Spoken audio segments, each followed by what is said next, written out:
سنو، دل اور گردے ہیں تو سنو. یاد رکھنا میرے بھائیوں، اللہ کے نبی صلی اللہ علیہ وسلم نے فرمایا کہ جو عورت مر گئی اس حال میں کہ اس کا پتی اس سے راضی نہیں تھا، اس سے خوش نہیں تھا، تو وہ کتنی بڑی نمازی ہو، چاہے تہجد کی نماز ہی کیوں نہ پڑھتی ہو، وہ جنت کے اندر داخل نہیں ہو سکتی. چاہے کتنی روزے دار ہو، وہ جنت کے اندر نہیں جا سکتی ہے. میرے پیارے ساتھیوں، ہمیں اپنی بیٹیوں کو یہ تعلیم دینا چاہیے تاکہ وہ جب گھر سے جائیں، سسرال میں جائیں، تو وہ اپنے پتی کو عزت کی نظر سے دیکھیں اور ان کو خوش رکھنے کی کوشش کریں. میرے بھائیوں، ایوم امرات ماتت وزوجها عنہا رازن، جو عورت مر گئی، جس عورت کا انتقال ہوا اور انتقال کے وقت اس کا پتی اس سے خوش تھا، اس سے راضی تھا، تو وہ عورت جنت کے اندر داخل ہوگی. میری ماں بہنیں پہلی بات تو سن نہیں رہی ہیں، اور جو سن رہی ہیں وہ سن لیں. اللہ کے نبی نے جنتی عورت کی پہچان بتائی.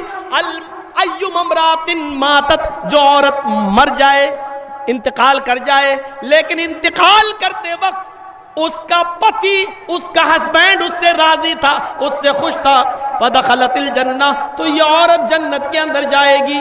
لیکن اس کے الٹے بھی فرمایا کہ ہم نے یہ تعلیم نہیں دی ہے، اپنی بیٹیوں کے ہاتھ میں موبائل دے دیا ہے، ہماری بیٹیاں موبائلوں میں ڈرامے دیکھ رہی ہیں، اور جیسے بتایا جا رہا ہے اس طریقے سے آج وہ اپنے پتیوں کے ساتھ اپنی زندگی گزار رہی ہیں.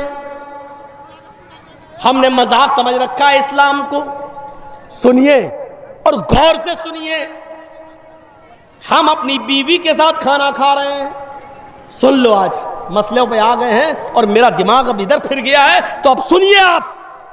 ہم اپنی بیوی کے ساتھ، ایک مثال ہے، آپ بھی سنیے، ہم اپنی بیوی کے ساتھ کھانا کھا رہے ہیں، اور کھانا کھاتے ہی کے دوران ہماری بیوی کی بہن، سالی، بیوی کی بہن گھر میں آ جاتی ہے، اور میری بیوی اپنی بہن کو کہہ رہی ہے آؤ آؤ تم بھی کھانا کھا لو، آؤ آؤ کوئی بات نہیں آؤ، اور سالی بھی بیٹھ گئی.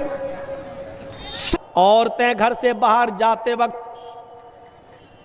گھر میں جو چاہیں پہنے، جس گھر کے اندر غیر مردوں کا آواگمن نہیں ہے، عورتیں گھر میں جو پہننا چاہیں پہنے، کوئی رکاوٹ نہیں ہے. دوپٹہ اوڑھیں نہ اوڑھیں، اوڑھنی لیں نہ لیں، بال کھلے رکھیں یا باندھ کے رکھیں، نائٹی پہنے نہ پہنے، جو چاہیں.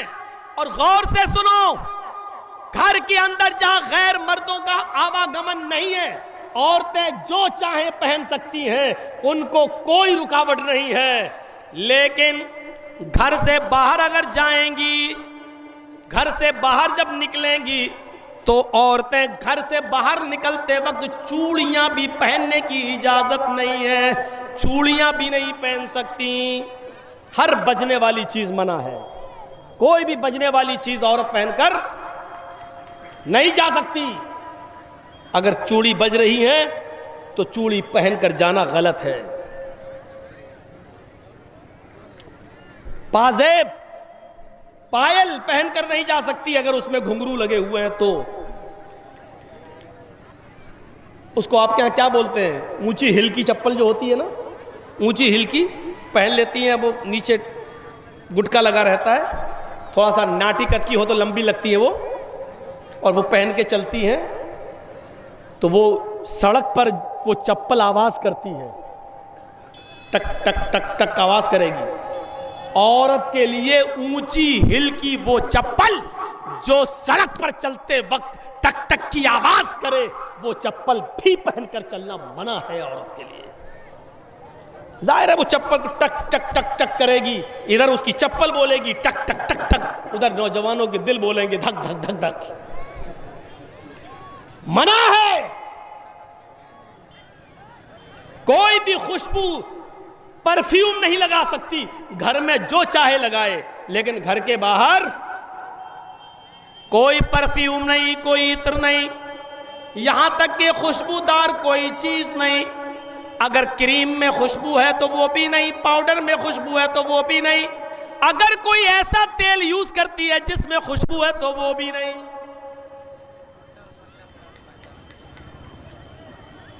فرمایا کوئی عورت، اور سن لو، کوئی عورت خوشبو لگا کر، عطر لگا کر، میک اپ کر کے گھر سے باہر نکلتی ہے، جب تک وہ گھر نہ آ جائے زانیہ لکھی جاتی ہے. سن رہے ہیں؟ جو عورت میک اپ کر کے، جو عورت خوشبو لگا کر، جو عورت کریم پاؤڈر میک اپ سور کر جب گھر سے باہر نکلتی ہے تو اس پر اللہ کی، فرشتوں کی لعنت برستی رہتی ہے، اور جب تک وہ گھر کے باہر رہتی ہے زانیہ اور بدچلن لکھی جاتی ہے. اب وہ بازار سے یا میک اپ کر کے گئی اور باہر سے گھوم کر جب وہ اپنے گھر پہ آ جائے تو اس وقت تک وہ نماز نہیں پڑھ سکتی ہے. نوٹ کریے، اس وقت تک وہ نماز نہیں پڑھ سکتی ہے جب تک کہ وہ ایسے غسل نہ کر لے، ایسے نہا نہ لے جیسے شوہر سے بیوی ملنے کے بعد، ہم بستر ہونے کے بعد جب بیوی غسل کرتی ہے اور نہا کر پاک ہوتی ہے، جب تک یہ عورت اس طریقے پر غسل نہ کر لے تب تک وہ نہ نماز پڑھ سکتی ہے نہ روزہ رکھ سکتی ہے. اب بتائیے ہم اسلام کے اس مشن میں کتنے گھل چکے ہیں؟ بتائیے اسلام کا، ہمارا اور ہماری بیٹیوں کا اسلام کیسا ہے؟ کیا پانی اور رنگ کی طرح ہے؟ کیا ہماری لڑکیاں، ہماری بیویاں کیا اس اسلام کے مزاج میں پوری کی پوری داخل ہیں؟ کون سی لڑکی ہے جو لپسٹک لگا کے نہیں آئی ہے؟ ذرا دیکھو تو. اب آپ کہو گے مولانا کہہ رہے دیکھو تو، جملے بہت جلدی پکڑتے ہو. اب دیکھنے کا مطلب یہ تھوڑی ہے کہ نقاب ہٹا کے دیکھیں گے، اور دیکھو کا مطلب یہ بھی ہے کہ آپ دیکھو نہ دیکھو لیکن جب نقاب ہی نہیں ہے تو اپنے آپ دکھ جائے گا. آج کل نگاہیں نیچی کر کے کون چل رہا ہے؟ نگاہیں نیچی کر کے اگر چلیں گے تو ٹکر اور ہوگی. اچھا آپ ایمانداری کے ساتھ بتائیے، جلسہ ہو رہا ہے نا، عورتوں کی آواز آ رہی کہ نہیں آ رہی؟ دیکھ رہے ہیں؟ ہم تھوڑی دیر چپ ہو جائیں تو لیڈیز کی آواز یہاں آ رہی ہے. سسٹم صحیح نہیں ہے. ان عورتوں کا انتظام اتنی دور کرنا چاہیے کہ ان کی آواز مردوں تک نہیں آئے. اپنے مردوں تک کی تو سن نہیں رہی ہیں، آج مولویوں کی سنیں گی؟ نکال دو یہ ذہن سے. ایک مولانا صاحب نے خطبہ کیا تقریر میں جمعے میں، تو جمعے کا نماز پڑھ کے بیچارہ آدمی اپنے گھر گیا اور اپنی بیوی کو گود میں اٹھا کے ڈانس کرنے لگا، گود میں اٹھا کے. تو بیوی نے پوچھا واہ آج تو کمال کر دیا، جمعہ پڑھ کے گھر میں آئے گود میں اٹھا لیا، آج بڑا رومانس کر رہے ہو، بڑا پیار کر رہے ہو. کیا مولانا صاحب نے محبت پہ خطبہ دیا کیا؟ رومانس پہ خطبہ دیا کیا؟ تو آدمی نے کہا نہیں، محبت اور رومانس پہ خطبہ نہیں دیا. مولانا صاحب نے آج خطبے میں بتایا ہے جو سب سے بڑی مصیبت کو خوشی خوشی اٹھائے گا وہ سیدھے جنت میں جائے گا. تو ہم تو مصیبت کو اٹھا رہے تاکہ جنت میں چلے جائیں. آدمی نے یہ جواب دیا. ورنہ اللہ کے نبی کے زمانے میں اگر عید کا خطبہ اللہ کے نبی مردوں کو دیتے تھے تو عورتوں کے مجمع میں پردے کی اور سے آپ ان کو بھی خطبہ دیتے تھے، اور پردے کے پیچھے سے خطبہ دیتے ہوئے کہتے تھے یا معاشر النساء تصدقن فإنی اریتکن اکثر اہل النار. اے عورتوں زیادہ سے زیادہ صدقہ اور خیرات کرو، اس لیے کہ ہم نے تمہیں جہنم میں سب سے زیادہ جلتے ہوئے دیکھا ہے. عورتیں جہنم میں سب سے زیادہ جلتے ہوئے دیکھی گئی ہیں. پوچھا صحابیات نے اے اللہ کے نبی آگے کی تقریر ہم نہیں سنیں گے آپ کی، بس کریے، ہمیں صرف اتنا بتا دیجئے کہ عورتیں سب سے زیادہ جہنم میں کیوں گئیں، کیوں جائیں گی، تاکہ ہم وہ عمل اگر ہماری زندگی میں ہو تو ہم چھوڑ دیں. فرمایا تکثرن اللعن تکثرن اللعن وتکفرن العشیر. تم لعن و طعن زیادہ کرتی ہو تکثرن اللعن، تم لعن و طعن زیادہ کرتی ہو، ایک دوسرے کی برائیاں کرتی ہو، ایک دوسرے پر لعنت بھیجتی ہو، اور اپنے شوہر اپنے ہسبینڈ کی نافرمانی کرتی ہو۔ اسلام پانی اور رنگ کی طرح، اگر ہم اسلام کو اپنے اندر بسانا چاہتے ہیں تو سنو، بیوی کی موجودگی میں بھی، بیوی کی موجودگی میں بھی، بیوی کے سامنے بھی ہم اپنی سالی کے ساتھ بیٹھ کر کھانا نہیں کھا سکتے ہیں۔ میری سالی بھی میرے ساتھ بیٹھ کر میری بیوی کی موجودگی میں بھی میرے ساتھ کھانا نہیں کھا سکتی ہے۔ اسلام ہماری بیوی کی بہن کو، ہماری سالی کو بھی بیوی کی موجودگی میں بھی بہنوئی کے ساتھ کھانا کھانے کی اجازت نہیں دیتا ہے۔ اپنی سالیوں کو اسکول پہنچانے والوں، اپنے گاؤں سے کشن گنج اور سلی گڑی تک لے جانے والوں، اپنی بائک پر بٹھا کے گھمانے والوں، کان کے پردے کھول کر سن لو، تمہاری سالی کا باپ یعنی تمہارا سسر بھی اگر تمہیں اجازت دے رہا ہو اور بیوی بھی کہہ رہی ہو جاؤ میری بہن کو اسکول چھوڑاؤ، جاؤ میری بہن کو ہاسپٹل لے کر اس کو ڈاکٹر کے پاس اس کا علاج کرایا، سلی گڑی لے جاؤ، بیوی کی پرمیشن کے باوجود، باپ کی سسر کی اجازت کے باوجود بہنوئی کے لیے جائز نہیں ہے کہ وہ اپنی سالی کو اکیلے تنہ تنہا اپنی بائک یا فور ویلر پر سلی گڑی لے جائے، کشن گنج لے جائے۔ یہ حرام ہے اس کے لیے۔ کلیجہ تھام کے بیٹھو اور دیکھو ہمارے معاشرے کے اندر یہ برائی پائی جا رہی ہے کہ نہیں پائی جا رہی ہے، پائی جا رہی کہ نہیں پائی جا رہی ہے۔ جب بیوی کی اجازت اور سسر کی اجازت کے بعد بھی جائز نہیں ہے تو بنا اجازت گھمانا یہ کیسے جائز ہو جائے گا؟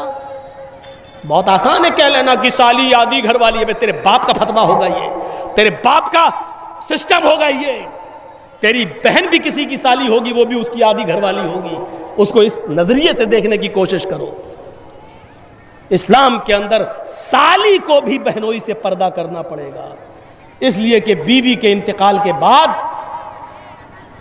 یا بیوی کی طلاق کے بعد سالی کے ساتھ نکاح جائز ہو جاتا ہے، اور جس کے ساتھ نکاح جائز ہو اس سے پردہ ضروری ہے۔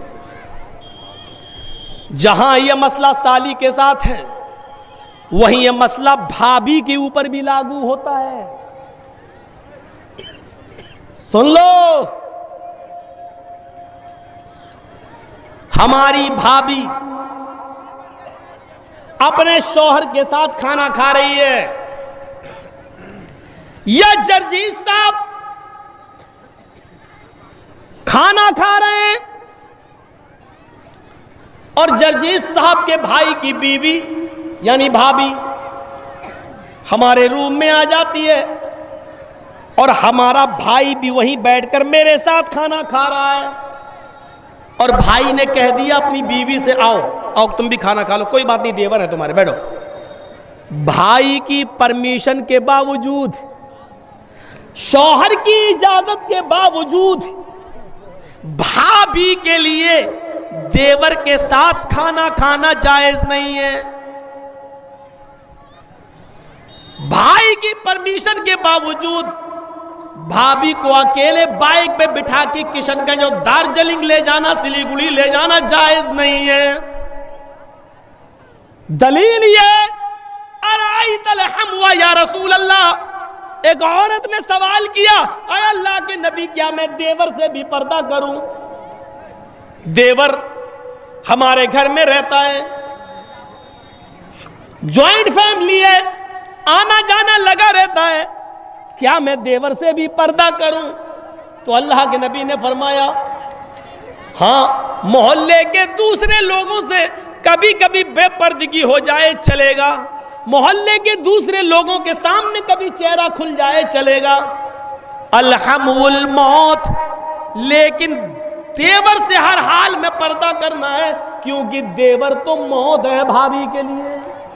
یہ زبان ہماری نہیں ہے، ہماری زبان ضرور ہے لیکن الفاظ محمد رسول اللہ کے ہیں، حدیث جناب محمد رسول اللہ صلی اللہ علیہ وسلم کی ہے، الحم الموت، دیور بھابھی کے لیے موت ہے۔ اب اندازہ لگاؤ جو موت ہو وہ موت کیسے بھابھی کو لے کے جا سکتا ہے اپنے گھر سے باہر؟ صاحب میرے بھائی نے اجازت دے دی، یہاں بھائی کی اجازت نہیں چلے گی، یہاں شریعت کا حکم چلے گا، شریعت کا حکم۔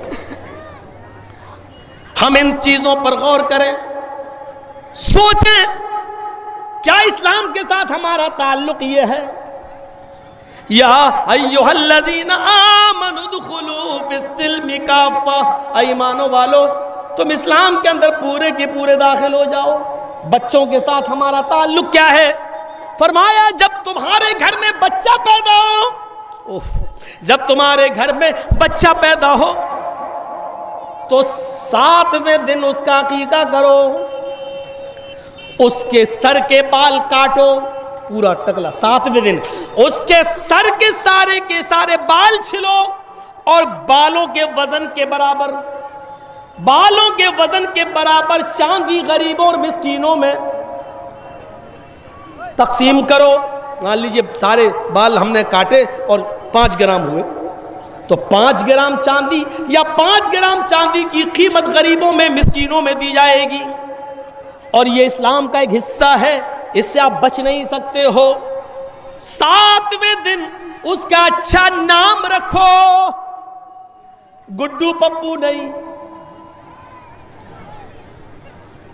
ٹوئنکل نہیں، لڑکیوں کے نام اوئیٹی سوئیٹی نہیں، اچھا نام رکھو، نام کا اثر پڑتا ہے، قیامت کے ناموں سے بلایا جائے گا۔ اچھا نام رکھو جس کا معنی اچھا ہو۔ جب 7واں دن ہو جائے تو اس کا عقیقہ کرو، اور مسئلہ یاد رکھنا عقیقہ صرف 7ویں ہی دن ہے، 14ویں دن کی دلیل نہیں ہے، 21ویں دن کی دلیل صحیح نہیں ہے کہ 7ویں دن طاقت نہ ہو تو 14ویں دن کر لو، 14ویں دن نہ ہو تو 21ویں دن کر لو، نہیں، عقیقہ صرف 7ویں دن ہے، اور 7ویں دن کسی مجبوری کی وجہ سے اگر آپ نہیں کر سکے تو جب تمہیں موقع ملے، جب تمہارے پاس مجبوری ختم ہو جائے اس وقت کر لو۔ 7ویں دن نہیں کیا اور 8ویں دن مجبوری ختم ہو گئی تو 8ویں دن کر لو، 9ویں دن مجبوری ختم ہو گئی تو 9ویں دن کر لو۔ اب یہ نہیں کہ 7ویں دن نہیں کیا تو اب 14ویں دن کر لیں گے، نہیں، 14ویں دن کا انتظار نہیں کیا جائے گا، 14ویں دن بھی مجبوری رہی، 21ویں دن بھی رہی، تو جب تمہاری مجبوری ختم ہو جائے تب کر لو۔ اور جب تک اس بچے کا عقیقہ کر نہیں لیا جائے گا اس بچے کی دعا باپ کے حق میں قبول نہیں ہوگی۔ سمجھ رہے ہیں نا؟ رہن ہے، رہن، بچہ گروی ہے، چاہے کتنی وہ بچہ دعا کرے باپ کے حق میں پھر قبول نہیں ہوگی اگر عمدن قصدن جان بوجھ کر استطاعت کے باوجود آپ نے اس کا عقیقہ نہیں کیا تو۔ یہ باپ کے اوپر ایک قرض ہے جب تک وہ اس کو ادا نہیں کرے گا۔ ہاں بچہ 20 سال کا ہو گیا، اب مجبوری ختم ہوئی ہے تو اب کر دو۔ باپ 20 سال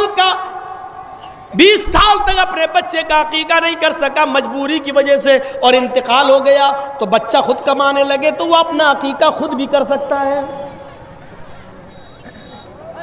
لیکن کرنا ہے اگر استطاعت ہو جائے تو کرو، کرنا ہے۔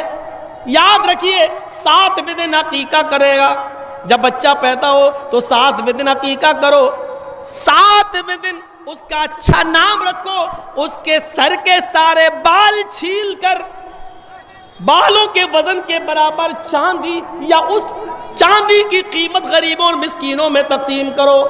لڑکا ہے تو 2 جانور اور لڑکی ہے تو 1 گائے نہیں چلے گی، بھینس نہیں چلے گی، اونٹ نہیں چلے گا، بڑے جانوروں میں عقیقہ نہیں ہوگا، عقیقے کے لیے بھیڑ بکری چاہیے، دبا، انہی جانوروں میں عقیقہ ہوگا۔ لڑکا ہے تو 2 اور لڑکی ہے تو 1۔ ہاں اگر آپ کے پاس مجبوری ہے اور لڑکا پیدا ہوا ہے لیکن 2 جانور کی قیمت نہیں ہے، 2 جانور کی استطاعت نہیں ہے، 1 جانور آپ کر سکتے ہیں۔ اگر استطاعت نہیں ہے تو 1 جانور بھی کیا جا سکتا ہے۔ اسلام میں آسانی ہے، سختی نہیں ہے۔ اگر 2 لڑکا ہے اور ہم غریب ہیں، 2 جانوروں کی قیمت نہیں ہے میرے پاس لیکن 1 کی استطاعت ہے تو یہاں اجازت ہے شریعت کی طرف سے، تو تم 1 ہی کر دو، کیونکہ اللہ رب العالمین کسی پر اس کی بوجھ سے زیادہ، اس کی حیثیت سے زیادہ اس پر بوجھ نہیں ڈالتا ہے۔ لڑکی ہے تو 1 ہے ہی۔ میرے بھائیوں، پھر حکم ہوتا ہے جب تمہارا بچہ زبان چلانے لگے، کچھ تھوڑا تھوڑا بولنے لگے، تو سب سے پہلے اس کی زبان سے اللہ اللہ نکلواؤ۔ 6-7 مہینے کے بعد بچے تھوڑا تھوڑا بولنے لگتے ہیں تو اس کی زبان سے اللہ اللہ اللہ نکلواؤ، اور جب بچے کی زبان تھوڑی صحیح ہو جائے تو اس کو لا الہ الا اللہ سکھاؤ، اس کو لا الہ الا اللہ سکھاؤ۔ ہم کیا سکھا رہے ہیں؟ 4 سال کا ہو گیا، happy birthday to you. کتنا گدھا ہے یہ باپ، اور میں گدھا کہہ دیا ہوں۔ جس کو برا لگتا رہے، جس کو مرچی لگ رہی لگتی رہے۔ اب بتائیے گدھے میں عقل نہیں ہوتی ہے؟ گدھے میں عقل ہوتی ہے کہیں؟ ہارن بجاؤ تو گدھا وہیں آئے گا جہاں گاڑی گھوم رہی ہے، ٹی ٹی اور آئے گا گاڑی کے پاس، اس میں عقل نہیں ہے۔ یہ بتاؤ آپ کا بچہ 5 سال کا ہو گیا، آپ اس کا برتھ ڈے بنا، happy birthday to you. تیرا بچہ اللہ کی طرف سے 80 سال کی عمر لے کے آیا تھا، 5 سال اس کی کم ہو گئی ہے، اب اس کی عمر 75 سال رہ گئی ہے اور تو خوش ہو رہا ہے۔ وہ اپنی زندگی کے 5 سال کم کر چکا اور تو خوش ہو رہا ہے۔ اگلے سال وہ 6 سال کا ہو گیا، پھر تو کیک کاٹ رہا، وہ 1 سال اپنی زندگی کا اور کم کر چکا، تو کیک کاٹ رہا، خوشیاں منا رہا ہے۔ اس سے بڑا بے وقوف اور اس سے بڑا گدھا باپ کون ہوگا جو اپنے بچے کے جنم دن پر کیک کاٹ رہا ہے، 1 سال اس کی زندگی کا کم ہو رہا ہے اور یہ خوشیاں منا رہا ہے۔ میں سمجھتا ہوں اس سے بڑا گدھا کوئی باپ ہو ہی نہیں سکتا۔ کتنا برا لگ رہا ہوگا جنہوں نے ہیپی برتھ ڈے، اب ہے تو ہے، ہم کیا کریں؟ قرآن نے بھی مثالیں دی ہیں جانوروں کی، اولئک کالانعام بل ہم اضل، یہ لوگ چوپایوں کی طرح بلکہ ان سے بھی زیادہ گئے گزرے۔ قرآن نے مثال دی ہے، ہم کیا کریں؟ الدنیا جیفت المیت، یہ دنیا مری ہوئی لاش ہے، وطالبها کلاب، اور اس دنیا کے پیچھے گھومنے والے، اس دنیا کی دولت میں مگن رہنے والے، اس دنیا کو طلب کرنے والے اور اس دنیا کو چاہنے والے کتے ہیں۔ طالبها کلاب، اللہ کے نبی کہہ رہے ہیں اس دنیا کو چاہنے والے کتے ہیں، کتے۔ اب ہم کیا کریں؟ اللہ کے نبی کہہ رہے ہیں، ہم کیا کریں؟ عقل جس کے اندر نہیں ہوتی ہے وہ جانور گدھا ہے۔ اب گدھے والا کام ہم کر رہے ہیں۔ بہت سے گدھے تو اتنے بڑے پڑے ہیں کہ 85 سال کی عمر میں بھی اپنا برتھ ڈے منا رہے ہیں، 1-2 سال کے اور رہ گئے مرنے والے، پھر بھی لمبی عمر کی کامنا کر رہے ہیں۔ اسی لیے فرمایا کہ جب تمہارا بچہ زبان صحیح کر لے، بولنے لگے، تو لا الہ الا اللہ سکھلاؤ۔ جیسے جیسے اس کی عمر بڑھ رہی ہے، عمل بھی ایسے ایسے بتاؤ کہ وہ جنت کے قریب بھی ہوتا جائے، جہنم کے قریب نہ ہو، جنت کے قریب جائے۔ اب حکم ہوتا ہے لا الہ الا اللہ سکھاؤ۔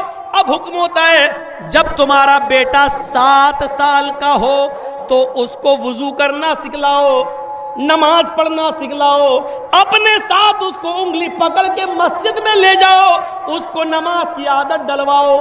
کبھی پڑھے گا کبھی چھوڑے گا، کبھی پڑھے گا کبھی چھوڑے گا، کوئی بات نہیں، سختی بہت زیادہ نہیں کرنا ہے لیکن لے کے جانا ہے، عادت ڈلوانا ہے۔ اب 3 سال تک یہ عادت ڈلواؤ، جب اس کی عمر 10 سال کی ہو جائے تو اب سختی کرو گے۔ جب وہ 10 سال کا ہو اور نماز نہ پڑھے تو پیٹ پیٹ کر، مار مار کر اس کو مسجد میں لے جاؤ۔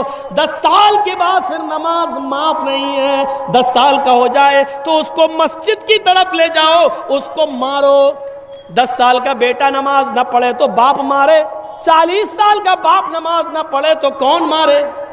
دادا تو مر گیا بیچارہ، وہ تو اس دنیا میں نہ رہا۔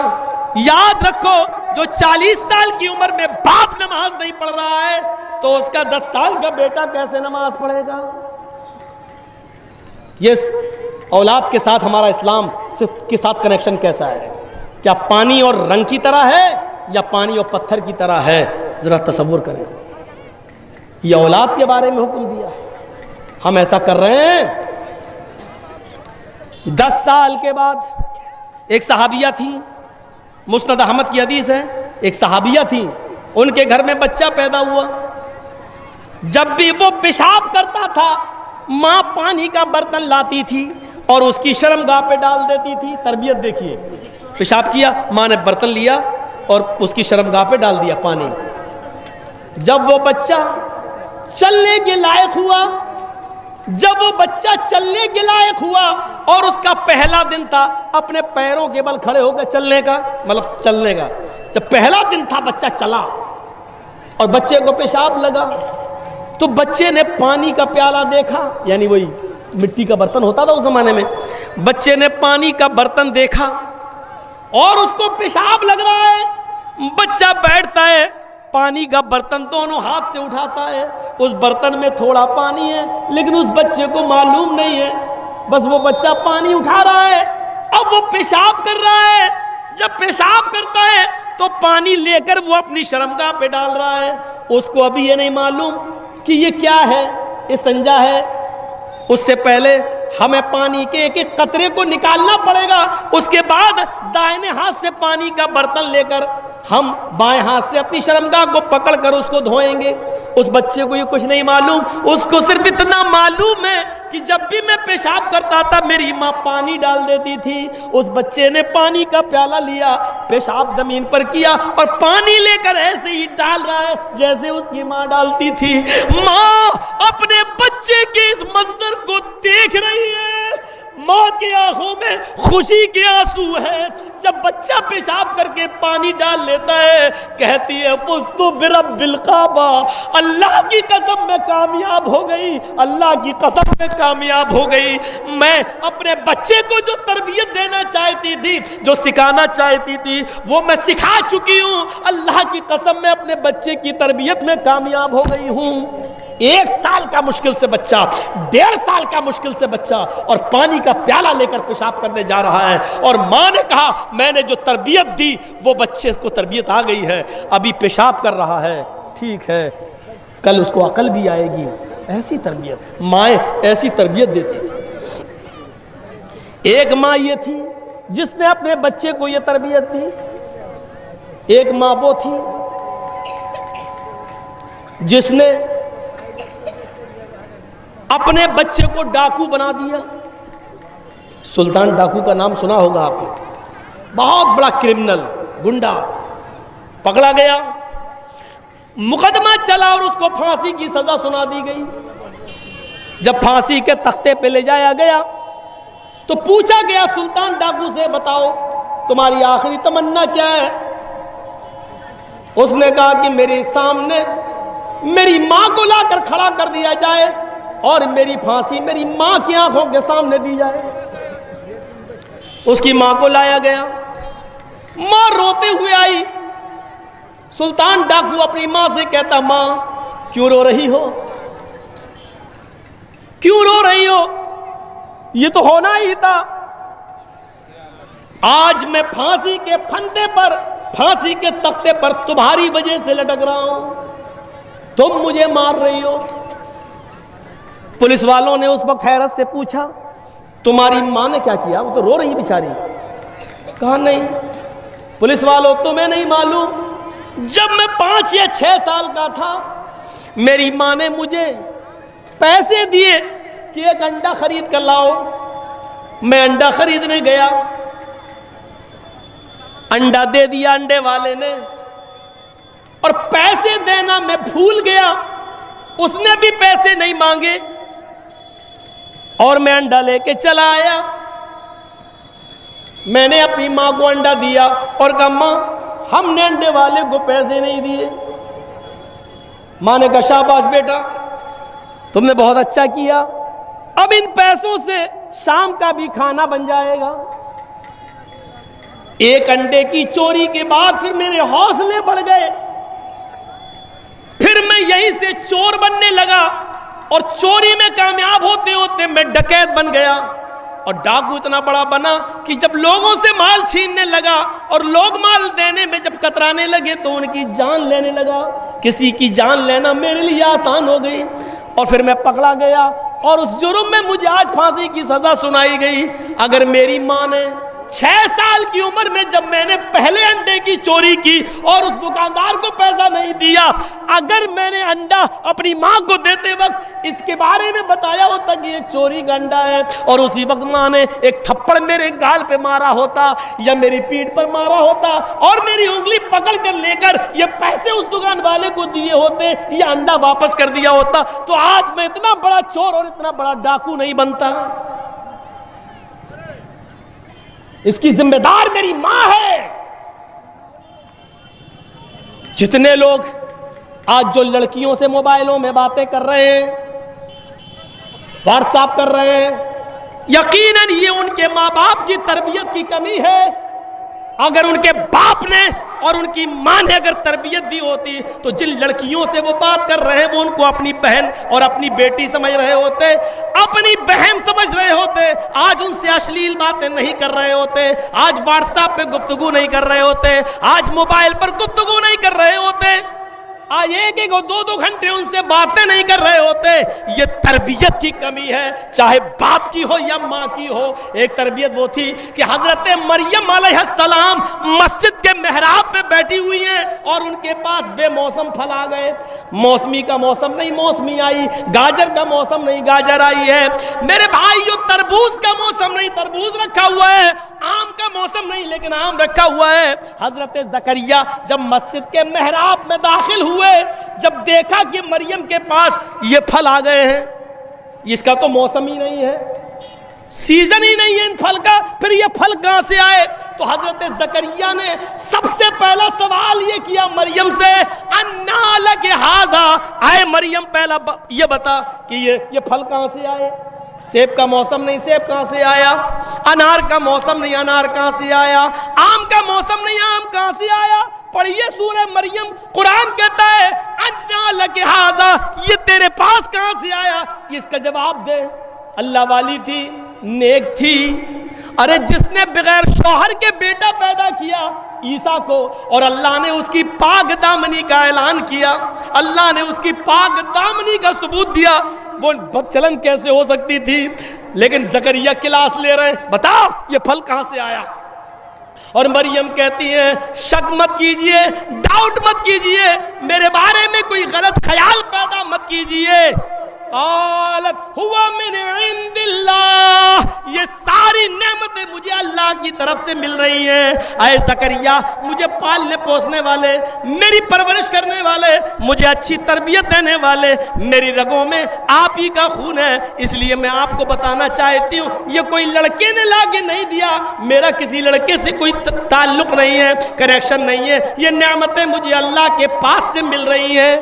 آپ باپ ہیں، آپ اپنی بیٹیوں سے پوچھیے یہ موبائل تیرے پاس کہاں سے آیا؟ یہ تو 12-13-15 ہزار کا موبائل ہے، ہم نے تو تمہیں لے کے نہیں دیا، یہ تمہارے پاس کہاں سے آیا؟ 500-600 روپے کا ریچارج تمہارے موبائل میں 1.5-2 GB تمہیں روز مل رہی ہے، یہ پیسہ تمہارے پاس کہاں سے آیا ہے؟ ہم تمہیں موبائل میں 2 ہی نمبر تھے تمہارے پاس، ایک ماں کا ایک باپ کا یا ایک بھائی کا، ابھی یہ تیسرا نمبر، اس نمبر سے جو کال آئی ہے یہ کہاں سے آئی ہے؟ یہ سارے سوال آج باپ نے اپنی بیٹی سے پوچھنا چھوڑ دیا، اس لیے بیٹیاں بھی آوارہ گایوں کی طرح ہو چکی ہیں، آوارہ جانوروں کی طرح ہو چکی ہیں۔ آج ہم نے تربیت دینا چھوڑ دیا ہے۔ سنیے، جب تربیت نہیں ہوگی تو یہی حال ہوگا۔ آج ہم نے اپنی بیٹیوں کو اور اپنی اولاد کو تربیت نہیں دی ہے۔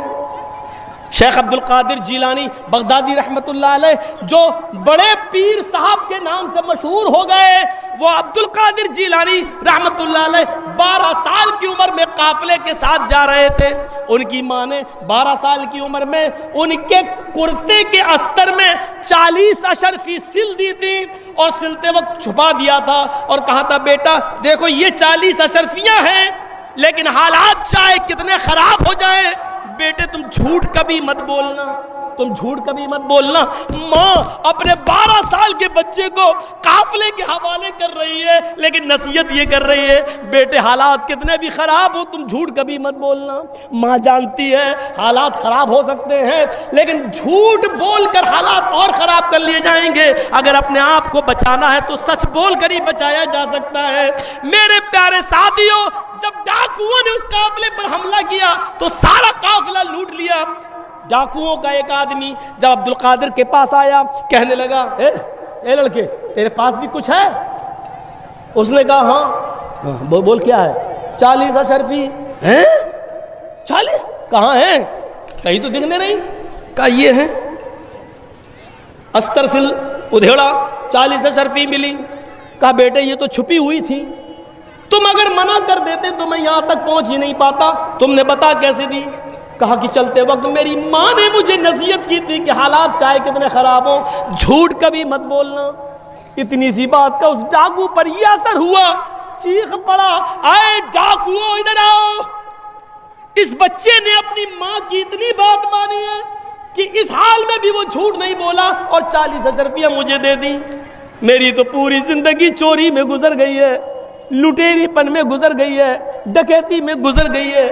یہ بچہ اپنی ماں کی نافرمانی نہیں کر سکا، ہم اپنے رب کی نافرمانی کر رہے ہیں. ہم اپنے رب کو کیا منہ دکھائیں گے؟ ہم اپنے رب کو کیا جواب دیں گے؟ سارے قافلے کا لوٹا ہوا مال واپس کر دیا اور ان ڈاکوؤں نے سب نے سچی توبہ کر لی.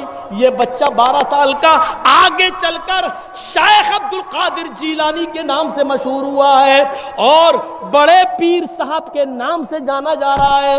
ہم اندازہ لگا رہے ہیں میرے بھائیوں مائیں کیا تربیت دیا کرتی تھی اپنی اولاد کو اور آج ہماری مائیں ہمیں کیا تربیت دے رہی ہیں.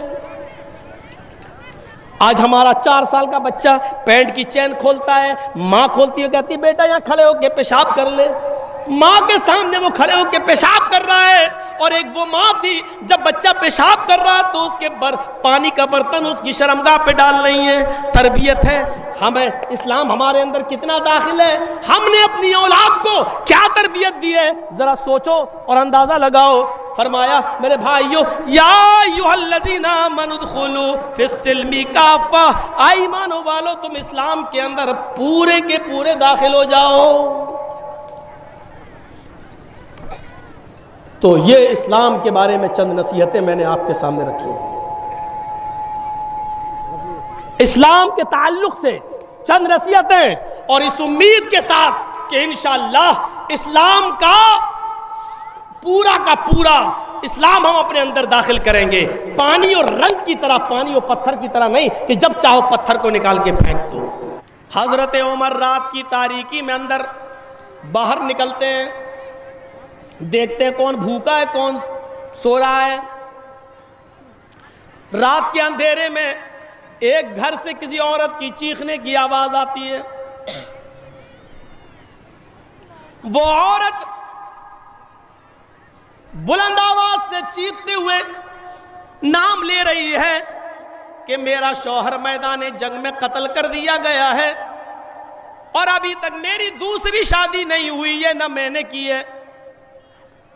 اب تو جوانی مجھے اتنی تنگ کر رہی ہے کہ آج کی رات اگر نضر ابن حارث ہوتا، آج کی رات اگر نضر ابن حارث ہوتا تو آج میں نضر ابن حارث کو پکڑ کر آج اپنے چارپائی پر اپنے بستر پر لے آتی اور آج چارپائی کے پائے ٹوٹ جاتے، یعنی آج میں اس سے ہم بستر ہو جاتی، اس سے مل لیتی. حضرت عمر فاروق نے اس عورت کے گنگنانے کی آواز اپنے کانوں میں سنی تو آپ نے مکان نمبر نوٹ کر لیا اور چلے گئے. صبح ہو کر کسی آدمی کے ذریعے اس عورت کو بلوایا اور اس عورت سے پوچھا کیا بات ہے تمہارا ہسبینڈ کہاں ہے؟ کہ میدان جنگ میں قتل کر دیے گئے. تم نے دوسری شادی کیوں نہیں کی؟ کہ مناسب کوئی لڑکا نہیں ملا. تو یہ بتاؤ کہ تم رات میں یہ اشعار کیوں پڑھ رہی تھی؟ اس نے کہا نہیں میں تو ایسا نہیں پڑھ رہی تھی۔ عمر فاروق نے کہا میں نے اپنے کانوں سے سنا ہے، تم سب کو جھٹلا سکتی ہو مجھے نہیں، صحیح بتا دو۔ کہ یہ کوڑا نکالا اور کہا بتاؤ، تو کہنے لگی ہاں میں نے نضر ابن حارث کا نام لیا ہے۔ کہا نضر ابن حارث کون ہے؟ کہا فلاں فلاں محلے میں رہتا ہے۔ کیا وہ بھی تمہیں جانتا ہے؟ جواب دیا نہیں۔ کہا پھر تم اس کو کیسے جانتی ہو؟ کہنے لگی وہ مجھے بڑا خوبصورت لگتا ہے، بڑا ہینڈسم لگتا ہے، اور میرا دل اس کے اوپر آیا ہوا ہے۔ اس کا مطلب اس نے تمہیں نہیں دیکھا؟ کہا نہیں۔ کہا جاؤ۔ پھر تھوڑی دیر کے بعد نضر ابن حارث کو بلایا حضرت عمر نے اور پوچھا کہ آخر تمہاری خوبصورتی کی وجہ کیا ہے؟ آخر تمہارے اوپر مدینے کی عورتیں کیوں مرتی ہیں؟ کیوں کوئی عورت تمہاری اوپر فریفتہ ہوتی ہے؟ جب نضر ابن حارث آئے تو حضرت عمر فاروق نے دیکھا نضر ابن حارث کی خوبصورتی کا راز کیا تھا؟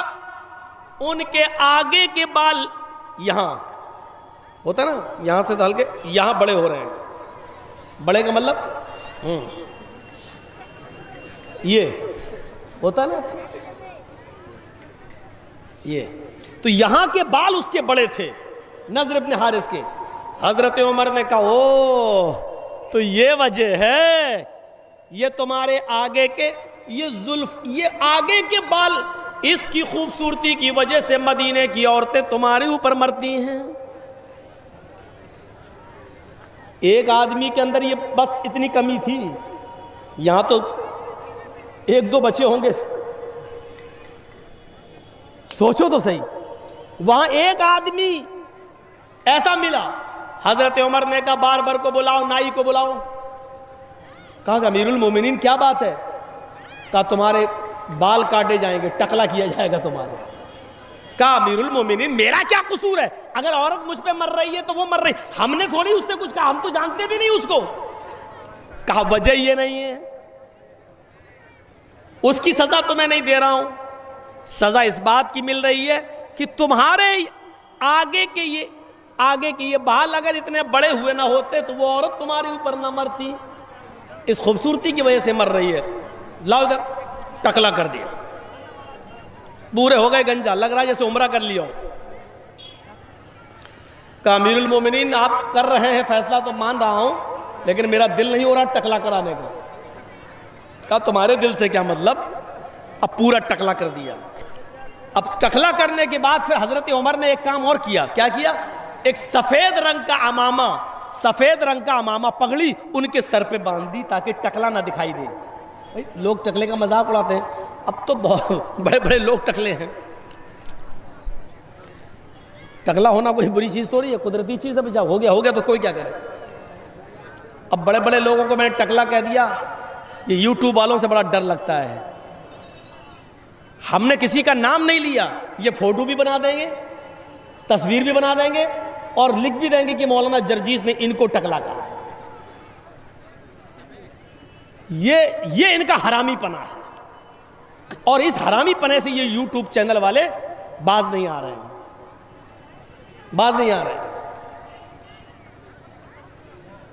اب تو جلسہ کمیٹی والوں ہی سے کہنا پڑے گا کہ آپ کے ہاں یوٹیوب چینل والے آئیں گے اور یہ آئیں گے تو اب ہم نہیں آئیں گے، یہ ہمیں اب قدم اٹھانا پڑے گا، کیونکہ یہ اپنی حرکتوں سے باز نہیں آ رہے۔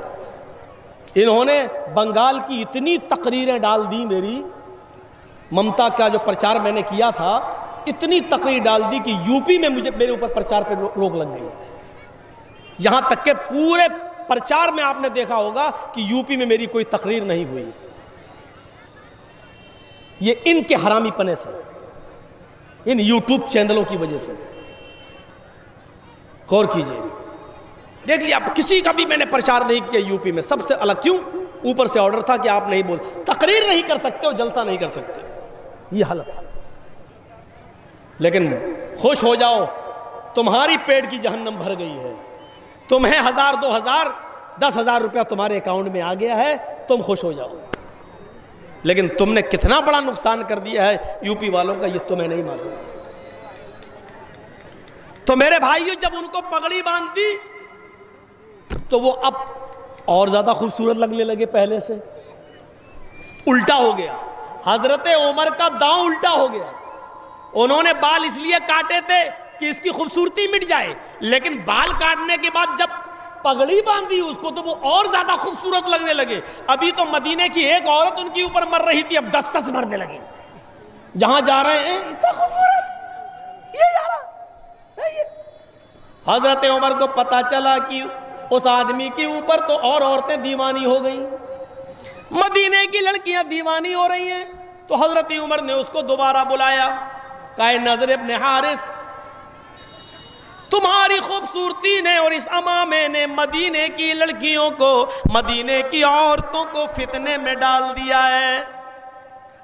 مدینے کی عورتیں کہیں فتنے میں مبتلا نہ ہو جائیں، لہٰذا تمہیں اب مدینے سے نکالا جا رہا ہے اور یہودیوں کی یا عیسائیوں کی بستی میں بھیجا جائے گا. وہاں جا کر دین کی تبلیغ کرو، وہاں جا کر دین کی دعوت دو. چونکہ تم مسلمان ہو اس لیے عیسائی اور یہودی عورتیں تمہارے اوپر مریں گی نہیں، اور تمہاری دعوت اگر کام آ گئی تو وہ اسلام بھی لیتے آئیں گے وہاں کے لوگ. اب تمہیں مدینے میں نہیں رکھنا پڑے گا. ایک آدمی کی خوبصورتی جو عورتوں کو دیوانہ بنا رہی تھی، آدمی ہی کو نکال دیا حضرت عمر فاروق نے. ہم تو عورتوں کو جلسے سے نہیں روک پا رہے ہیں، آدمیوں کو کیا روکیں گے، مردوں کو کیا روکیں گے. بیٹا کہاں جا رہے ہو؟ شادی ہو گئی تمہاری؟ اب بتاؤ یہ کہاں جائے گا بیچارہ، اس کی تو بیوی بھی نہیں، جائے گا کہاں؟ عجیب عجیب لوگ اٹھتے ہیں جلسے سے، بچے اٹھتے ہیں ان کی بیوی نہیں، 80-90 سال کے بڈھے اٹھتے ہیں بیچارے، چاچا وہ چاچی کے لائق نہیں رہے. عجیب عجیب چیزیں دیکھنے کو ملتی ہیں، نئے نئے نمونے، اور اٹھ کے جا رہے ہیں. ارے جب جانا ہی تھا تو آئے کیوں تھے بھائی؟ اب یہ دیکھو، ابھی بولے نہیں، یہ اٹھ کے جا رہا ہے. کیا کہو گے آپ؟ سسٹم نہیں ہے ہمارے پاس.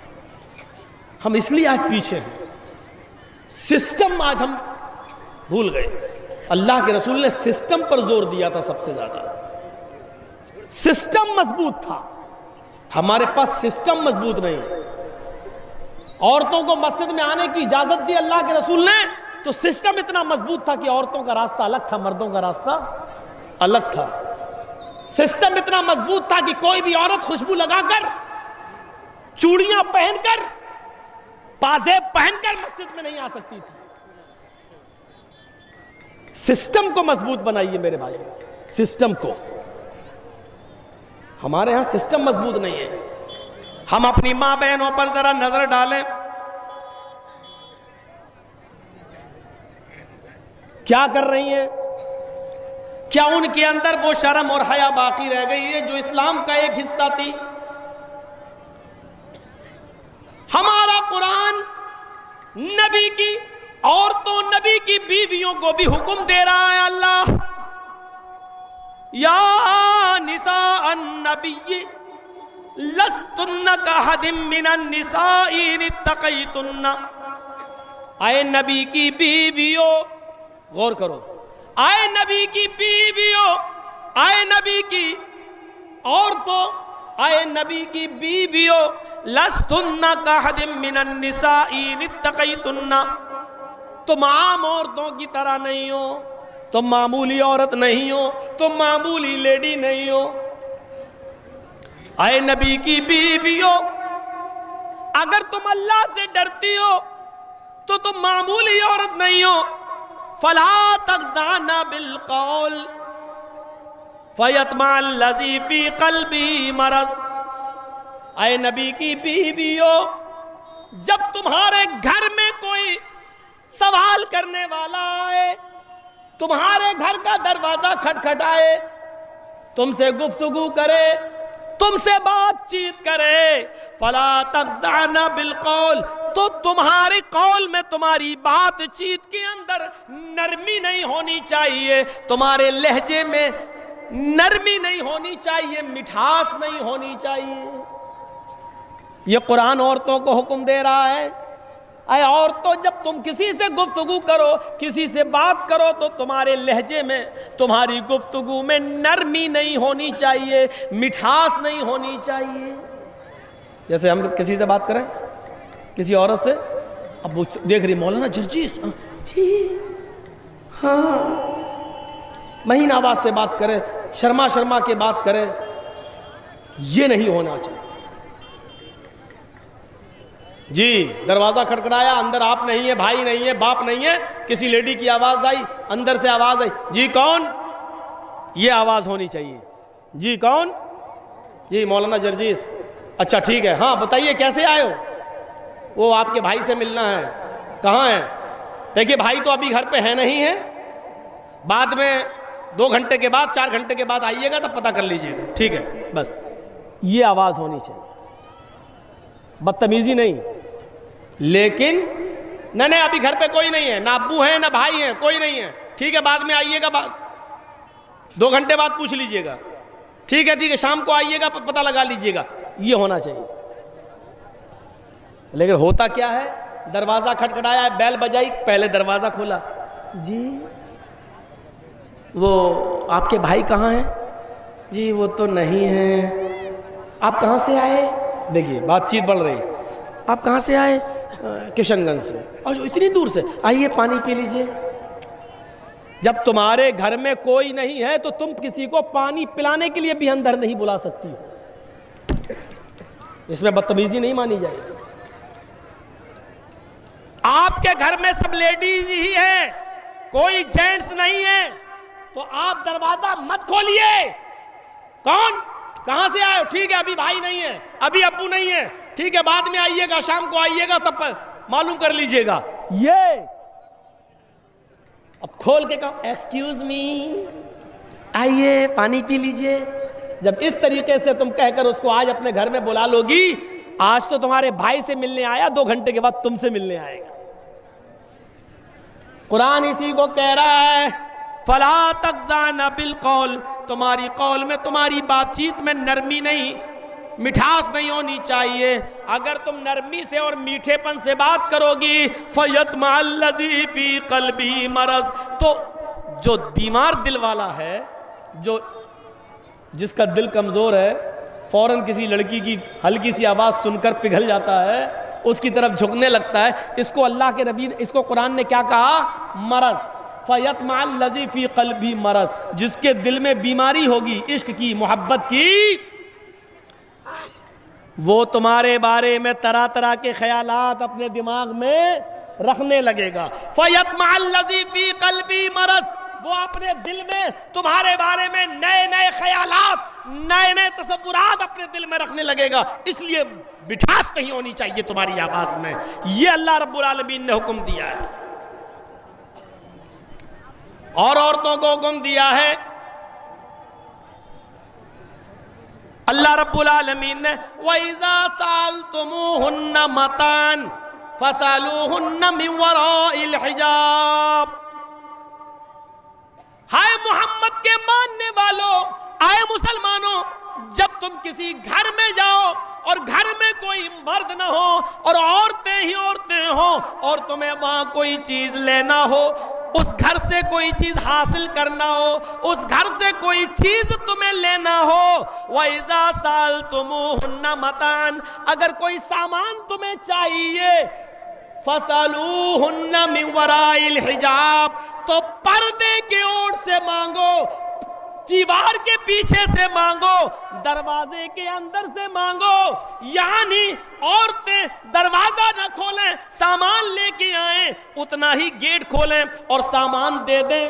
سامان دیتے ہوئے، پلیٹ دیتے ہوئے، برتن دیتے ہوئے یا کوئی بھی چیز دیتے ہوئے اپنے ہاتھوں میں ساکس، اپنے ہاتھوں میں گلیوز پہن لیں تاکہ تمہارے ہاتھ کی کلائیاں، تمہارے ہاتھ کی ہتھیلیاں بھی غیر مرد کو نظر نہ آئیں۔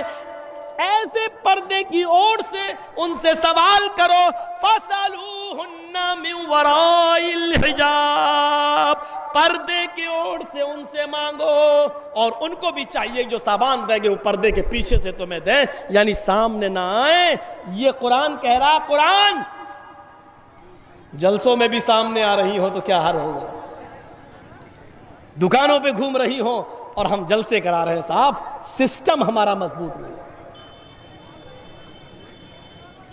ہم نے رسم بنا لی ہے، عملی اقدام نہیں کیا ہے۔ وہاں عملی اقدام ہوتا تھا، کیسے؟ ایک نوجوان ٹخنے سے نیچے پیجامہ پہنے ہوئے تھا، اس کا کپڑا ٹخنے سے نیچے تھا یہاں، اور جا رہا تھا ایسے۔ حضرت عمر نے دیکھا ہے ٹخنے سے نیچے، تو حضرت عمر نے اس کو بلایا، اے انت حائز، اب ترجمہ سنو۔ حضرت عمر نے کہا، اے نوجوان انت حائز۔ اس نے پیچھے مڑ کے دیکھا حضرت عمر سے، مجھ سے کہہ رہے ہیں کہاں؟ انت حائز۔ انت حائز کا مطلب جانتے ہو؟ کیا تجھے پیریڈ آ رہا ہے؟ کیا تجھے مہینہ آ رہا ہے؟ عورتوں کو مہینہ آتا ہے نا، پیریڈ۔ جو عورتیں بالغ ہو جاتی ہیں، جو لڑکی بالغ، ان کو ایک مہینے میں چند دن بلڈ آتا ہے، جو اس کو پیریڈ بولتے ہیں، MC۔ تو حضرت عمر نے کتنا خطرناک جملہ بولا اس نوجوان کو، سوچو۔ آپ یہ مت کہنا مولانا جرجی اتنا بے شرم ایسی بات کہہ رہا، میں نہیں کہہ رہا ہوں، حضرت عمر نے کہا ہے۔ کیا کہا؟ انت حائز، کیا تجھے پیریڈ آ رہا ہے؟ کیا تجھے مہینہ آ رہا ہے؟ تو اس نے پیچھے مڑ کے دیکھا کہ کوئی عورت تو جا نہیں رہی ہے، حضرت عمر کس سے کہہ رہے ہیں؟ کہا پیچھے کیا مڑ کے دیکھ رہا ہے؟ تجھ سے کہہ رہا ہوں۔ ہنسنے لگا، مجھ سے؟ مجھ سے؟ ہاں۔ کہا آپ کا دماغ صحیح ہے؟ کہا کیوں؟ کہا یحیض الرجل، اس آدمی نے کہا کیا مرد کو بھی مہینہ آتا ہے؟ سوال دیکھیے اس کا۔ حضرت عمر نے سے اس نے کہا مجھے مہینہ؟ حل یحیض الرجل، کیا مرد کو بھی مہینہ آتا ہے؟ تو حضرت عمر نے کہا کیا مرد بھی ٹخنے سے نیچے پیجامہ پہنتا ہے؟ یعنی کپڑا ٹخنے سے نیچے پہننے کا حکم اللہ تعالیٰ نے، نبی نے عورتوں کو دیا ہے، مردوں کو ٹخنے سے اوپر پہننے کا حکم دیا ہے۔ یہاں سے اوپر رہے گا کپڑا آپ کا، مرد کا ٹخنے سے نیچے، یہاں تک کہ پیر بھی چھپ جائے۔ عورتوں کو حکم دیا ہے کہ وہ نیچی شلوار پہنے، اور جب چادر یا نقاب لگا کے جب بازار یا مائکے یا کہیں جائیں تو ایسی کنڈیشن میں اتنی نیچی چادر ہو جو آپ کی چپل کو بھی چھپا رہی ہو، چپل بھی نظر نہ آ رہی ہو، اور زمین کی مٹی سے رگڑ کھا رہی ہو چادر، اتنی نیچی چادر ہونی چاہیے، یا اتنا نیچا نقاب ہونا چاہیے، حجاب ہونا چاہیے جو پیر کی چپل کو بھی چھپا رہا ہو۔ جا کر جو چند عورتیں برقع پہن کے آئی ہیں، ذرا ان کے نقاب بھی دیکھ لیجئے گا،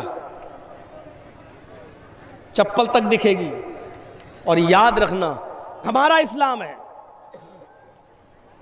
تو یہ اسلام کو اپنانے کی ضرورت ہے۔ حضرت سمیہ رضی اللہ تعالیٰ عنہ کی شرمگاہ میں، اندام نہانی میں کھنجر مار دیا ابو جہل نے، ادھر سے ڈالا ادھر نکال دیا۔ کہتا ابو جہل کہ اسلام چھوڑ دے۔ کیا کہتی ہے ابو جہل؟ بالکل نہیں، اتنی بڑی سزا پانے کے باوجود بھی کیا کہہ رہی ہے؟ اسلام نہیں چھوڑ سکتی۔ ایک پیر اس اونٹ سے باندھ دیا، دوسرا پیر اس اونٹ سے باندھ دیا، ہاتھ میں کوڑا لیا اور کہا کہ ان اونٹوں کو بھگا دیں گے، ایک اونٹ پورب کی طرف جائے گا، ایک اونٹ پشچم کی طرف جائے گا۔ اب اسلام چھوڑ دے، تو چیر دی جائے گی، بیچ سے تیرے دو ٹکڑے کر دیے جائیں گے۔ اس حال میں بھی دیکھنے کے بعد مسکراتی ہے اور کہتی ہے کہ ابو جہل، جنت دیکھنے کے بعد بھی کوئی پلٹ سکتا ہے، میں اسلام کو اب بھی نہیں چھوڑ سکتی۔ یہ کون سا اسلام تھا؟ یہ ہونا چاہیے ہمارا اسلام کے ساتھ کنیکشن۔ یہاں تو 5-6 لڑکے گھیر لیں، لاٹھی ڈنڈا لے کے اور کہ بول جے شری رام، تو مارے ڈر کے ہمارے منہ سے نکل جائے گا جے شری رام، جان بچانے کے لیے۔ ایک ہمارا اسلام ہے۔ سوچئے ہم کہاں کھڑے ہیں؟ ہم اپنے گھروں میں اسلام نافذ نہیں کر پائے، ہم اپنی لڑکیوں کو پردہ نہیں کرا پائے، ہم جلسوں میں ہیں اور ہماری بہنیں ابھی بھی مارکیٹوں میں گھوم رہی ہیں. ہم رات کے 12 اور 1 بجے تک ان کے ہاتھوں میں موبائل دے کر استعمال کروا رہے ہیں, اور ہماری جوان بیٹیاں موبائل چلا رہی ہیں. ایک یہ ہمارا اسلام. اور پھر کہتے ہیں کہ ہمارا مذاق اڑایا جا رہا ہے. پھر حجاب پہ پابندی نہیں لگے گی تو کیا ہوگا؟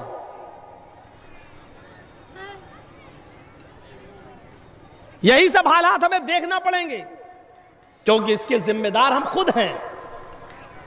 کل تک ہماری مسجدوں سے, ہمارے محلوں سے جب کسی ہندو کی بارات نکلتی تھی تو گاؤں میں گھسنے سے پہلے بارات بند ہو جاتی تھی کہ مسلمانوں کو بینڈ باجا پسند نہیں ہے, ان کو تکلیف نہیں پہنچائیں گے, ان کو ہم کیوں تکلیف دیں, بند کر دیتے تھے بینڈ باجے.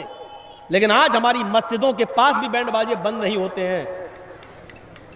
نماز ہو رہی ہوتی ہے اور بارات بجتی ہوئی گزر جاتی ہے. کیوں؟ کیونکہ ہم نے اذانوں کے وقت خود اپنے گھر کی ٹی ویاں بند نہیں کی ہیں, ہم نے میچ دیکھنا بند نہیں کیے ہیں. ہماری عورتیں, ہماری ماں بہنیں ٹی وی میں سیریل دیکھنا جب سے شروع کر دی ہیں تو غیر مسلموں نے ہماری مسجدوں کے پاس بھی بینڈ باجے بجانا بند نہیں کیا ہے, بجانا شروع کر دیا ہے. اس کی ذمہ دار کون ہے؟ اس حالات کی ذمہ دار کون ہے؟ ہم خود ان حالات کے ذمہ دار ہیں. یاد رکھیے, اب جو غلطی آپ کریں گے وہ مٹے گی نہیں. ایک عمر ہوتی ہے کسی غلطی کے مٹانے کی. ہمارا چھوٹا سا بچہ اسکول پڑھنے کے لیے جاتا ہے, نرسری, LKG, UKG, پھر فرسٹ, سیکنڈ, تھرڈ.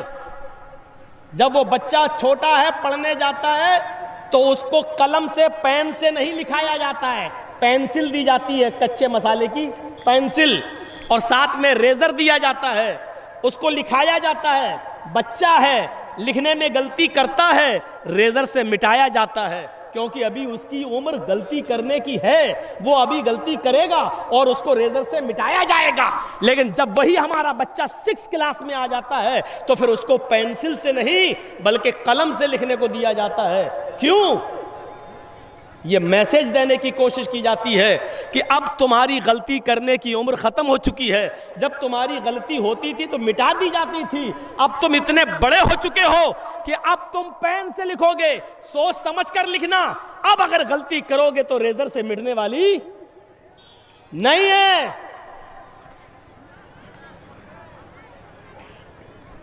الیکشن کے حالات, بہار کے حالات, یو پی کا الیکشن, اور ان تمام چیزوں میں ہماری بے وقوفی اور ہمارا پاگل پن ہمیں بتا رہا ہے کہ ابھی بھی ہم اپنے آپ کو بچے سمجھ رہے ہیں کہ ہم لکھیں گے غلط اور مٹا دیا جائے گا. نہیں, اس وقت ہوش کے ناخن لینے کی ضرورت ہے, اس وقت دور اندیشی کی ضرورت ہے, اس وقت عقل مندی سے کام لینے کی ضرورت ہے, کیونکہ اس وقت تم جو غلطی کرو گے وہ مٹے گی نہیں. میں نے کہہ دیا جو کہنا تھا.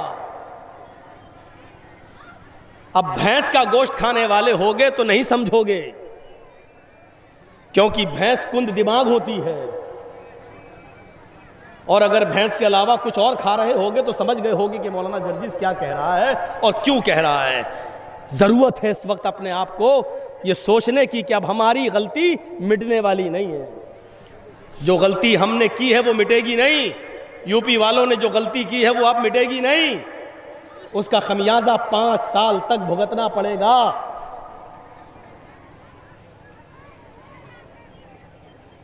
اور وہ ڈائیلاگ اپنی جگہ پر ہے, گرمی نکال دیں گے.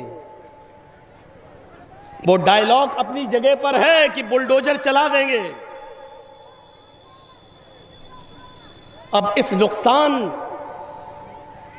کا ذمہ دار کون ہے؟ جو غلطی ہم نے کی ہے وہ اب مٹنے والی نہیں ہے, کیونکہ ہم بچے نہیں ہیں کہ پینسل سے لکھیں اور مٹا دی جائے. اب عقل مندی کی ضرورت ہے اور دانش مندی کی ضرورت ہے. سنا تھا نا وہ قصہ, نہیں سنا؟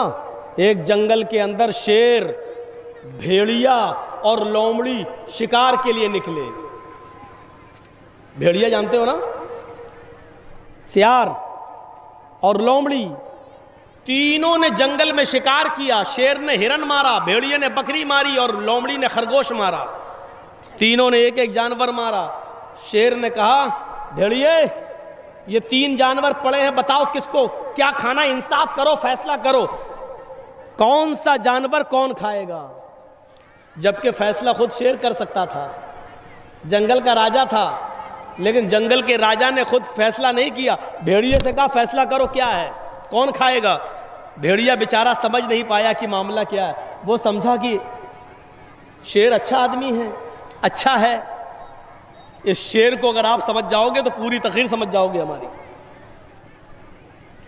بھیڑیے نے شیر کی بات میں بھروسہ کر لیا. بھیڑیے نے کہا بہت آسان ہے فیصلہ.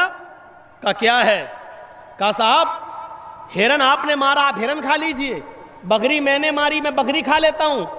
لومڑی نے خرگوش مارا, لومڑی خرگوش کھا لے گی. فیصلہ غلط نہیں تھا, فیصلہ صحیح تھا. فیصلہ غلط نہیں تھا, فیصلہ بالکل صحیح تھا. لیکن فیصلہ سنا کس کو رہا ہے؟ جو خود قانون اور سب کچھ اپنی مٹھی میں رکھتا ہے, جس کی ٹھوکروں میں اور جس کے قدموں میں سب چیزیں پڑی ہوئی ہیں. شیر نے کہا پاگل, بے وقوف, اتنا برا فیصلہ کرنا تجھے کس نے سکھایا؟ اتنا کہتا جی کیا غلط فیصلہ کیا. ہرن آپ نے مارا, آپ کھا لیجئے. بکری میں نے ماری, میں کھا لیتا ہوں. لومڑی نے خرگوش مارا, لومڑی کو خرگوش دے دیتا ہوں. شیر نے کہا یہ فیصلہ تجھے کس نے بتایا؟ مارا ایک جھپٹا, گئی بھیڑیے کی گردن بھی, مر گیا وہ. کمینہ کہیں کا, فیصلہ کرنا نہیں آتا اس کو. لومڑی سے کہا تم فیصلہ کرو. لومڑی تو سمجھ گئی, کہا تم فیصلہ کرو. لومڑی نے کہا رے بہت آسان ہے فیصلہ کرنا. اس بھیڑیے کو تو فیصلہ کرنا ہی نہیں آتا تھا, گدھا تھا بالکل, بے وقوف, پاگل, ایسا فیصلہ ہوتا ہے. شیر نے کہا اچھا تو تم بتاؤ تم کیا فیصلہ کرو گی, تم فیصلہ کرو. اس نے کہا صاحب آپ جنگل کے راجا ہیں, تینوں جانور آپ کے ہیں. صبح بھوک لگے تو ہرن کھا لو, شام کو بھوک لگے تو بکری کھا لو, اور دوپہر میں بھوک لگے تو منہ کا ٹیسٹ بدلنے کے لیے خرگوش کھا لو. اس کو تو فیصلہ کرنا ہی نہیں آتا تھا. جنگل کے راجا آپ ہیں, آپ سب کھائیں گے کہ یہ کھائے گا؟ کہا واہ لومڑی واہ, ادھر آ, شاباش, یہ ہے فیصلہ. اتنا اچھا فیصلہ کرنا تجھے کس نے سکھایا؟ کہا اسی بھیڑیے سے سیکھا ہے جناب. لومڑی نے کیا کہا؟ اسی بھیڑیے سے سیکھا ہے. یعنی بھیڑیے نے فیصلہ تو صحیح کیا, لیکن وہ آپ کو سمجھ نہیں پایا کہ آپ کتنے بڑے ظالم ہیں. اس نے فیصلہ صحیح کیا لیکن پھر بھی مارا گیا. میں نے فیصلہ غلط ضرور کیا, لیکن وقت کا تقاضا یہ تھا کہ اپنے آپ کو بچا لیا جائے. میں نے اپنے آپ کو بچا لیا. تصور کیجیے آپ, لومڑی کا فیصلہ غلط تھا, اس نے تینوں جانور شیر کو دے دیے. فیصلہ غلط تھا اس کا, لیکن عقل مندی کا فیصلہ تھا.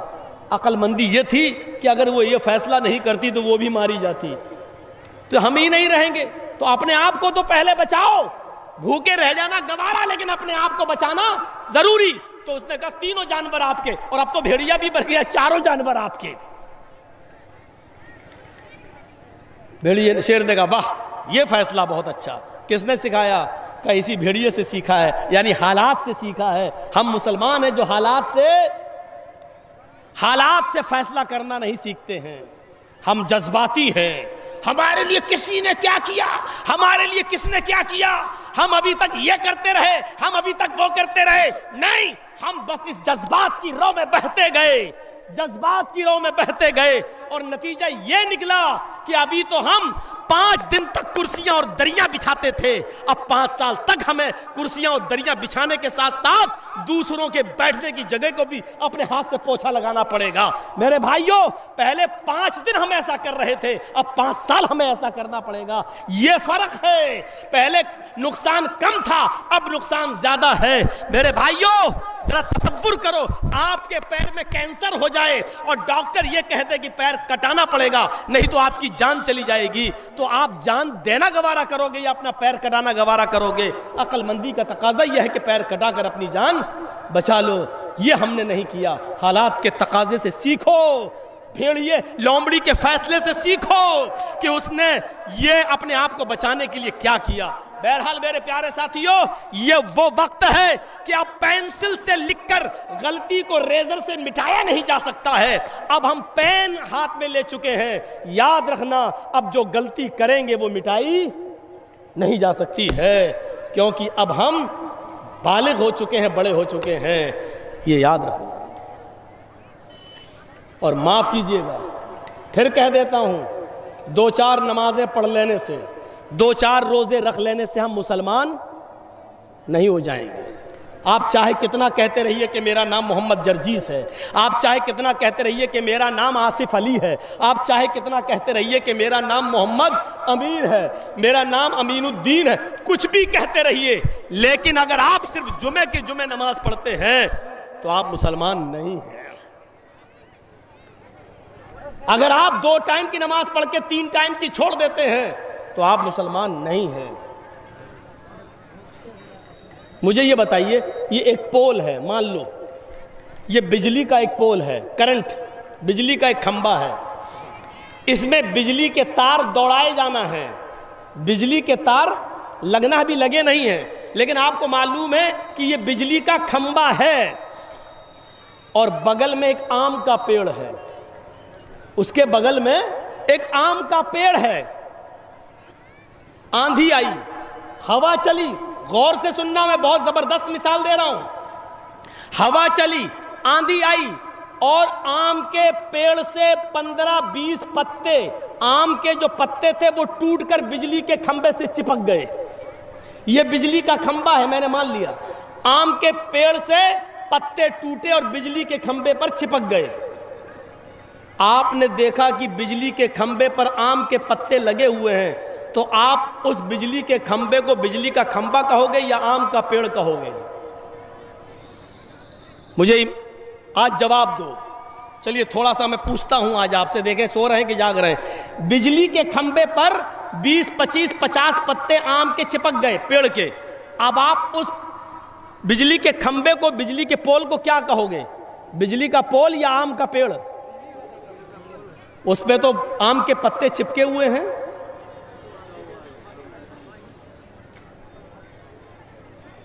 یہی جواب ہے نا؟ 2, 4, 10, 20 آم کے پتے اگر پول پر چپک جائیں تو ان 2, 4 پتوں کے چپکنے سے بجلی کا کھمبا آم کا پیڑ نہیں ہو سکتا ہے۔ تو 2-4 نمازیں پڑھ لینے اور 2-4 روزے رکھ لینے سے ہم پکے مسلمان کیسے ہو سکتے ہیں؟ مجھے اس بات کا جواب دیجیے آپ۔ آم کے پیڑ کو آم کا پیڑ تبھی کہا جائے گا جب وہ اپنی جڑ میں بھی آم ہو، اپنے تنے میں بھی آم ہو، اپنی شاخاؤں میں بھی آم ہو، اس پر پتے بھی آم کے ہوں اور اس پر پھل بھی آم کا لگ رہا ہو، تب آپ اس کو کیا کہو گے؟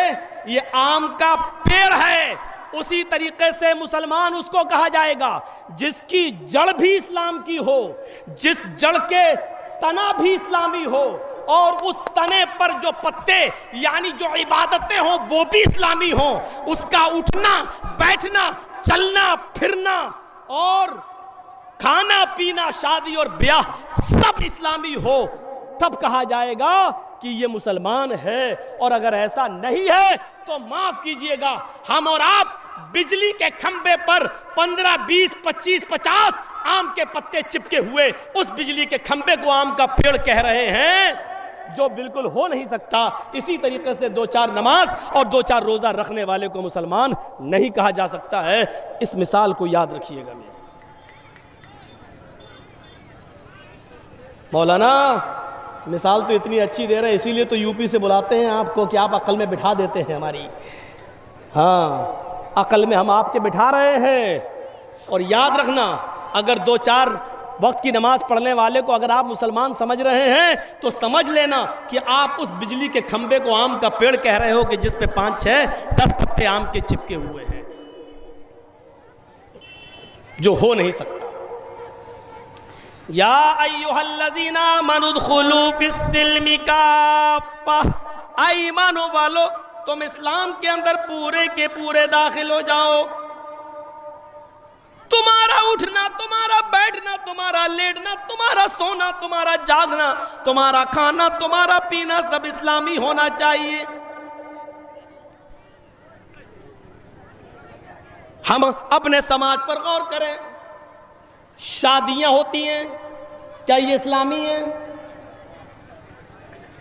ایک ایک لڑکی کی شادی میں لڑکے والوں کی طرف سے 150 آدمی، 200 آدمی، اور ہمارے علاقے میں چلے جاؤ تو 400 آدمی، 500 آدمی باراتی۔ اور بڑے بڑے شہروں کا جائزہ لیں تو کھانے پینے کا سسٹم کھڑے ہو کر، آپ کے علاقے میں ہوتا کہ نہیں ہوتا ابھی ہمیں نہیں معلوم، لیکن ہمارے بڑے بڑے شہروں میں چلے جاؤ، لکھنؤ میں، کانپور میں، دلی میں، بمبئی میں، بڑے بڑے شہروں میں شادیوں میں بارات، بفر سسٹم، کھانے کا سسٹم، اپنے ہاتھ سے نکالو، کھڑے ہو کے کھاؤ۔ اس کا نام رکھا گیا بفے سسٹم، بگاڑ کر لوگ بولنے لگے بفر سسٹم، جس کا نام ہونا چاہیے تھا کتا سسٹم، جس کا نام ہونا چاہیے تھا گدھا سسٹم، جس کا نام ہونا چاہیے تھا سور سسٹم، اس کا نام رکھا گیا بفے سسٹم۔ ابھی جائزہ لو اور کھڑا کر دو اور اوپر سے دیکھنا شروع کر دو کہ کتنے نوجوان لڑکے ہیں کہ ان کے بال اسلامی ہیں، تو ابھی آپ کو ایسے ایسے لوگ ملیں گے کہ جن کی یہاں سے بالکل صاف، یہاں سے بالکل صاف، یہاں سے بالکل صاف، صرف اتنی جگہ پر بال ملیں گے، ایسا لگتا ہے جیسے مدھو مکھی کا چھتا، اور اس بال کو نام رکھ دیا ہے فیشن، جبکہ ہماری نظر میں یہ ہے سور کٹ بال۔ یہ بال ادھر سے، یہ کون سا بال ہے؟ اوپر سے آپ سسٹم کو دیکھنا شروع کریں، نظر ڈالیں اور دیکھیں تو اوپر سے نیچے تک آپ ابھی پتہ چل جائے گا کہ کتنے لوگوں کی پورا کا پورا شریر اسلام کی تعلیمات سے بھرا پڑا۔